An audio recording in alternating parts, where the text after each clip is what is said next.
The Tao of Self-Confidence, episode 898. Welcome to the Tao of Self-Confidence, where I share stories of amazing women who have discovered their inner journey to self-confidence. Visit our website at thetaoofselfconfidence.com. Your inner journey to self-confidence awaits. You can now purchase The Tao of Self-Confidence, a guide to moving beyond trauma and awakening the leader within on Amazon, Barnes & Noble's, Walmart, Indigo, and other major book retailers. Get your copy today. Well, hello, friend. Welcome to The Tao of Self-Confidence, where I share stories of amazing women who have discovered their inner journey to self-confidence. I'm your host today, Sheena Yap Chan, and today I have an amazing lady on the show today. We actually met through the USPAACC WISE cohort. She is a lavender farmer and essential oil alchemist, and I'm super excited to have her on today to share her story on self-confidence. So without further ado, I'm going to introduce you to Steffny Wallace. Hi, Steffny. How are you today? Maybe you can fill in a little bit more about yourself to the listeners. Hi, it's really nice to be here. Thanks for inviting me. Background was not as a lavender farmer. My background actually for many, many years, 30 plus years, was as a TV producer in the advertising industry. And then segued over into lavender farming, largely because of, interestingly, spiritual guidance for both my husband and I. So hence, that's where the alchemy part comes in. But it's been a very interesting journey, and it's, I think, an interesting story.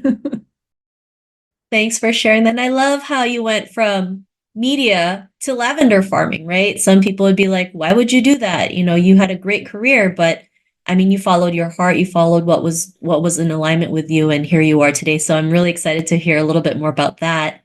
And Steffny, what's your cultural background? Ancestry is Scots and Danes, actually. Yeah. Yes, mostly from that part of the world, but a culture very much of work hard and you can achieve and do anything if you just work hard enough. And I don't know that I'm necessarily such an advocate of that, because I think we tend to get sold this bill of goods that if we only work harder, things will get better. And I just don't believe that's true. So yeah, I've had a little bit of overcoming of that particular bit of heritage wisdom. Thanks for sharing that. And that's actually the same wisdom as Asian culture, right? If you work hard, you'll get rewarded. I mean, working hard is important, but it's also important to work smart while working hard. I've seen a lot of people who work hard and it's still in the same position. And so, yeah, for me, I agree with you. Like, sometimes we work hard and we don't really know what we're working hard towards to. Well, and we get so caught up in the hard work part and and achieving the goal that we forget about what I think is personally really important that's coming to the fore now, which is self-care. And for me, I began to realize very early on that starting the morning with gratitude and meditation and some calmness completely changed my day. I love that. Well, thanks for sharing that great morning routine. And what would be your favorite self-confidence quote? My favorite self-confidence quote is actually one that I made up myself, and so it shifts as I move through my life. But what I've realized is that the better I know myself, the more confident I become. So I think knowing yourself, I think confidence is a byproduct of really knowing who you are. I love that quote. And, it's so true. Like having that inner knowing, showing up as your best self, that's how you can build that confidence. So thanks for sharing that great quote. And in your own words, how do you define self-confidence? Self-confidence for me is, again, back to just knowing myself, being able to feel really comfortable in my own skin, which allows you to be in any kind of situation and feel comfortable. And confidence is just being comfortable and being able to see what you feel, say what you feel, and be who you are. And frankly, not worry how it's going to be received by anybody else. I love that definition, and thanks for sharing that. And, Steffny, what was your life like before you discovered self-confidence? Well, I think my life before discovering self-confidence, and as I said, it's an ongoing growth process, but I think it's very similar to everyone else's. It's suboptimal, right? You don't achieve as much as you wish you could have, and if you do achieve that, you have imposter syndrome because you really don't believe you deserve it, or you really don't believe you actually achieved it as well as you could have. It's a feeling of discomfort, really. And I think once you know who you are, or at least have a pretty good idea, and you feel that comfort with yourself and that self-confidence, your whole life shifts. Your exterior world shifts, but your interior world shifts the most. And that's the primary key. Thanks for sharing that. And it's so true. I think imposter syndrome is something that we all go through, right? We just feel like, especially for women, we feel like we're not good enough. There's someone better out there. Even though we're more than capable for that task, something still holds us back because we just feel like our self-worth is low, right? And so it's really important to remind ourselves, that we are capable, we can make things happen. And even if we don't know what we're doing, we can always figure it out along the way. So I know a lot of women out there who are listening to this can also relate to, having imposter syndrome. I still go through it. And I think it's normal to go through that just because we're human, we're not perfect. And, we just work on it every single day. And what was that point in your life when you realized you were more than enough to go out there and be who you are today? What was that aha moment? I'm going to circle back to imposter syndrome just for a second, because really the only reason we have imposter syndrome is because we're comparing ourselves to other people.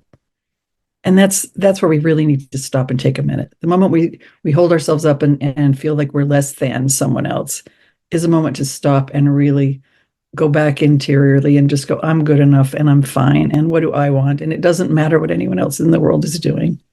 And it doesn't matter what anyone else in the world thinks about us. And that's huge. I mean, for me, it came probably midway through my career as a producer, because I suddenly realized, people were actually looking to me for the answers, because that's what producers do. And for me to feel like I didn't have them was silly, because as far as everyone else knew, I had them. And and if I didn't, to your point, I just punted until I did. So it's a moment of realization that you actually know more than you think you do. And that's where I think a lot of us falter is we really need to give ourselves more credit. I love that. And it's so true. We do know more than we think we do. And, I know one of the reasons why as women we have low self-confidence is due to inaction. We resist a lot. We want everything to be perfect to the T. And that really stops us from taking action. It's okay to make mistakes. We can course correct. If we don't know the answer, we can always find the answer. Like you mentioned, right? You will point them to the right direction. And, you'd be surprised the results that you get as you just keep on taking action, taking imperfect action and building that confidence as you go. And so I love that you were able to share that. And because of that, what's your life been like now? Well, I'm not saying my life, I am a perfectionist. So when I say it's an ongoing growth process, it really is, because I still struggle with that. And I sometimes have to stand back and go, wait a minute, this is good enough. And for me personally, that's a very hard thing to say. It's good enough is just like, oh, no, it can't be good enough. But but the learning and the growth and the expansion and the aha and the wonder and all of the juicy, great stuff, to your point, comes from just stepping forward. So I just step forward, and I do it every day in every way. Every time I feel myself pulling back a little bit because it's not the perfect thing, I have to look at it and say, according to who? Because according to a lot of people, it is perfect. And my life does look great. And it's only an interior set of goals that you set up that make you think that. So yeah, just look in the mirror and give yourself a lot of credit, ladies. It's really something we don't do enough. I love that. I know sometimes we just need to give ourselves a hug, a pat on the back, a high five saying, you did a great job. And it's important to do that, right? Because we feel like we always have to please everybody, or we have to do the next thing when, like you mentioned, it's good enough or more than enough. We can go out there and make it. So I love that tip that you mentioned.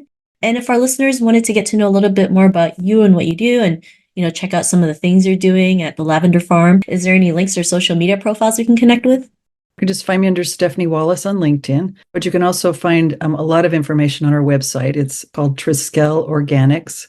It's Triskele organics.com. And you can reach me through the website. You can reach me through LinkedIn. And I would love to talk to anybody that wants to reach out. Thanks for sharing that. And to our listeners, if you want to connect with Steffny, you can also head on over to the taoselfconfidence.com and search for Steffny's name. Her show notes will pop up along with everything else that we talked about. And I really just want to thank Steffny today for taking the time to share her story and tips with us on self-confidence. So thank you so much, Steffny. Thank you, honey. It's really been nice to be here. Not a problem. Such an honor to have you on our show. And to our listeners, be on the lookout for another new episode of another amazing woman's journey to self-confidence. And we'll talk to you soon. Bye for now. Thank you for tuning in to another amazing episode of the Tao of Self-Confidence.